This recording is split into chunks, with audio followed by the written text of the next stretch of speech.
Ya, Assalamualaikum warahmatullahi wabarakatuh. Bertemu lagi dengan saya di video teknik modeling, ya, bagian daripada video selling teknik using NLP. Ya, sebelumnya saya mau mengingatkan Anda sebelumnya harus dipastikan sudah menonton video tentang pilar NLP, tentang definisi NLP, ya. Kalau Anda belum menonton itu, Anda akan agak sedikit kebingungan ya mengikuti teknik modeling ini. Oke, kita langsung saja ya. Teknik modeling. Apa itu modeling menurut NLP ya? Modeling menurut NLP. Modeling itu adalah teknik meniru atau memodel orang lain, yaitu tokoh yang dikagumi atau diidolakan. Nah, ini ya, bagaimana kita memodel mereka. Jadi meniru ya. Manusia itu adalah makhluk peniru ya. Ya coba saja kita bisa berjalan itu kan awalnya meniru dari orang lain, dari orang tua kita. Oh, seperti itu cara berjalan ya. Kita makan, kita melakukan aktivitas itu semuanya sebenarnya kita meniru dari manusia lain ya. Nah, setiap orang yang sukses ya pasti memiliki sebuah pola tindakan ya yang bisa ditiru atau diduplikasi oleh orang lain. Jadi saya sudah menjelaskan di dalam mekanisme pikiran orang bahwa tindakan itu adalah buah dari pikiran ya. Tindakan adalah buah dari pikiran. Nah, kalau kita adopsi, kita duplikasi, kita tiru ya data-data pola pikirnya, cara berpikirnya, maka itu akan menghasilkan sebuah pola tindakan. Dan kalau pola tindakannya mengarah kepada sukses, maka kita akan bisa meniru kesuksesannya. Kurang lebih begitulah seperti menurut teknik NLP ini ya. Yang pertama, pola tindakan yang sudah dikodifikasi ya, ditulis urutannya, merupakan sebuah peta atau jalan yang sudah terbukti dapat mengantarkan sang idola menuju kesuksesan ya. Ya sudah, orang ini misalnya sudah terbukti sukses di bidangnya, maka kalau kita ingin menjadi orang itu, tirulah ya. Tirulah petanya, jalannya kemana, ikutin alurnya ya. Bagaimana mengikuti alurnya, bagaimana kita memodifikasi memodelnya, nanti di dalam video kedua setelah ini akan kita kupas bareng-bareng ya. Langsung kita praktekkan. Yang kedua adalah peta itu tentunya dapat digunakan oleh siapa saja. Maksudnya peta apa sih? Jejak ya. Jejaknya bisa dipakai siapa saja. Jadi begini, di dalam teknik NLP, dalam teknologi mind, di dalam teknologi otak, bahwa ketika kita sudah menginginkan sesuatu, maka neuron otak kita ini akan membentuk sebuah peta jalan yang menuju ke apa yang kita inginkan. Begitu ya. Nanti lebih jelasnya akan saya jelaskan akan kita lihat lihat di dalam praktek di video selanjutnya, gitu ya. Nah, yang ketiga, anggap saja bahwa tindakan yang terpola ini udah sebuah teori yang sudah teruji lah oleh orang yang sukses itu ya. Minimal gitu oleh orang dirinya. Nah, teori tersebut tinggal digunakan saja oleh kita atau oleh siapa saja yang ingin menjadi seperti idola. Ya, kita tinggal ikuti. Ya kan? Nah, bagaimana pola mengikutinya ini nanti di dalam video selanjutnya akan saya jelaskan ya. Akan lebih kita kupas lebih dalam lagi tekniknya apa yang pas gitu ya. Oke. Nah, kata kuncinya, ini ada kata kunci. Kata kuncinya, jika Anda bisa membayangkan dan merasakan, maka Anda bisa mewujudkannya. Nah, bagaimana mewujudkannya? Nanti ya. Yang terpenting Anda bayangkan saja dan merasakan saja. Ada orang yang berpikir begini, lah itu ngapain mimpi-mimpi begitu? Semua diawali dengan mimpi ya. Produk yang laptop ini juga awalnya tidak ada, hanya ada sebuah bayangan ya. Ya, rasakan bahwa ada sebuah alat yang bisa dibawa-bawa, bisa membuat sebuah program apapun mudah dinyalakan sekalipun tidak ada listrik misalnya, dia bisa jalan. Waktu itu mungkin bayangannya seperti itu. Dan rasakan coba itu ada. Bagaimana caranya? Nanti sempurnanya Tuhan Allah menciptakan manusia itu seperti itu.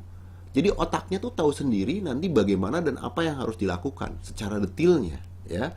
Nah, apalagi ini kita tinggal memodel, tinggal mencontek, tinggal meniru gitu ya. Seperti apa dan bagaimana dari awal mulanya ya. Oke, yang pertama itu yang dinamakan disosiasi ya. Disosiasi ini merupakan piranti untuk melihat sebuah objek. Lihat dulu, ya kan? Kemudian, oh itu barangnya, oh seperti itu barangnya ya. Ada kemauan. Kita ingin mendapatkan, misalnya kalau rumah seperti apa bentuknya, ya, warnanya seperti apa. Semakin detail, kita semakin bisa, dan semakin kita bisa membayangkan, ya, itu semakin bagus. Nah, awalnya saja sudah jelas, baru 12% loh kita sudah punya keinginan. Itu disebut disosiasi, ya. Kita sudah punya keinginan, bandingkan dengan orang yang tidak punya keinginan. Karena berpikirnya terbalik. Ada uang dulu baru kita punya keinginan. Padahal ketika kita punya keinginan saja, kita belum harus mengeluarkan uang. Akhirnya dia matikan. Ya, dia matikan. Ah, saya jangan punya keinginan apa-apalah, orang nggak punya uang. Terbalik, ya. Kita ingin saja, di mana ada kemauan, di situ ada jalan. Bukan tiba-tiba ada jalan. Jalan apa? Ya. Makanya Anda tetapkan dulu objeknya. Saya ingin rumah, ingin mobil seperti apa? Warnanya apa? Mobil merek apa? Supaya otak Anda, pikiran Anda, imajinasi Anda bisa muncul. Ya, coba sekarang tes aja. Anda ingin uang. Ya, saya pengen uang yang banyak. Coba bayangkan uang yang banyak tuh berapa angkanya? Uang yang banyak itu seperti apa? Tapi kalau saya ingin punya uang 100 juta. Coba Anda bayangkan 100 juta, satu paknya itu isinya 10 juta. Bisa Anda bayangkan? Bisa Anda bayangkan? Oke, 10 juta satu pak. Berapa pak? Ada 10 pak. Anda bayangkan. Saya ingin itu. Nah, otak itu ngerti, gitu loh. Ya. Otak itu langsung ngerti. Oh, ada bayangan. Bayangan ini muncul karena paham, ngerti, tahu, pernah melihat, ada pengalaman. Ya, tapi kalau saya ingin punya uang banyak. Coba, banyak. Seperti apa? Banyak tuh lebih banyak lagi dari apa yang Anda bayangkan banyak, beda. Mungkin bayangan banyak si A dengan bayangan banyak si B beda. Tapi kalau kita bilang bayangannya 10 juta, ya sama, siapapun 10 juta seperti itu. Mau oleh 10 ribuan atau mau 50 ribuan, angkanya tetap 10 juta. Awal itu adalah disosiasi keinginan. Adanya keinginan yang nyata dan jelas. Itu sudah masuk ke ranah pikiran sadar atau kognitif. Punya potensi 12%. Kecil sekali kan? Potensinya cuma 12%. Tapi setidaknya sudah ada potensi 12%. Tinggal bagaimana cara mewujudkannya, harus dihantam dengan 88%, yaitu dengan asosiasi. Ya. Tahap memasukkan pengalaman orang lain ke dalam pikiran bawah sadar melalui asosiasi. Pada tahap rasakan kesuksesannya, yakni seandainya Anda sukses seperti dia, bawah sadarnya punya potensi 88%. Coba Anda bayangkan. Gimana rasanya kalau Anda punya uang 10 juta? Ya, boleh Anda merasakan itu. Karena kan dari awal saya sudah sampaikan bahwa otak, pikiran itu nggak ngerti mana yang nyata, mana yang maya. Ketika kita mendengar cerita teman kita yang sangat menyedihkan, kita ikut nangis, padahal tidak ada. Sama dengan kita bisa merasakan ada uang 10 juta yang sebentar lagi bisa kita dapatkan, dan rasanya itu sudah terasa oleh kita. Sama sebenarnya. Tapi anehnya kita lebih mudah, bukan kita, banyak manusia lebih mudah bersedih karena ada orang yang bersedih gitu. Dan dikatakan gila ketika dia merasa senang seolah-olah dia punya uang 10 juta. Ada. Tapi belum bisa diambil. Kan orang mengatakan gila. Padahal lebih gila orang yang menceritakan kesedihannya sudah tidak ada dan tidak sedang terjadi, tapi ikut nangis. Kan begitu ya? Nah, itu asosiasi. Coba Anda rasakan seolah-olah kesuksesan yang Anda inginkan itu sudah terjadi. Seolah-olah. Sama. Nggak apa-apa. Seolah-olah sudah terjadi. Bagaimana rasakan? Nah, ini tujuannya adalah untuk memicu neuron otak, memicu pikiran sadar dan pikiran bawah sadar Anda bangkit, mengarahkan, membuat sebuah peta untuk mencapai apa yang diinginkan. Gitu ya. Oke. Nah, tahap asosiasi ini sudah mulai buka ya. Nah, ini baru Anda saat itu baru mulai install. Ya, kalau Anda yang suka biasa menginstalasi program, sudah tahu nih. Kan programnya belum dijalankan, baru diinstal. Nah, sekarang terinstalasi saja di dalam pikiran, di dalam program diri Anda tidak ada.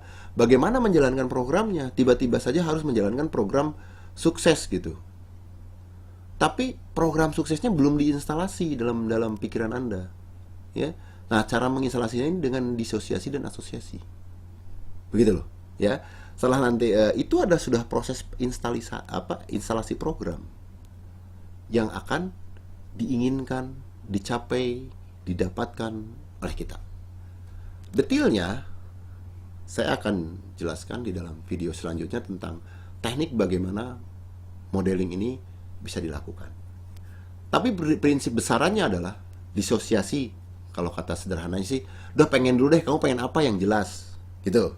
Kalau asosiasi, ya coba deh rasakan. Memang setelah kamu bisa dapetin yang kamu inginkan, emang kamu mau apa?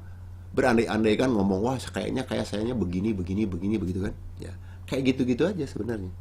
Ya. Oke, terima kasih. Mudah-mudahan bermanfaat dan nanti kita ketemu lagi dengan video langsung aplikasi teknik modeling yang akan disampaikan dalam video berikutnya. Ya, terima kasih. Mudah-mudahan bermanfaat. Wassalamualaikum warahmatullahi wabarakatuh.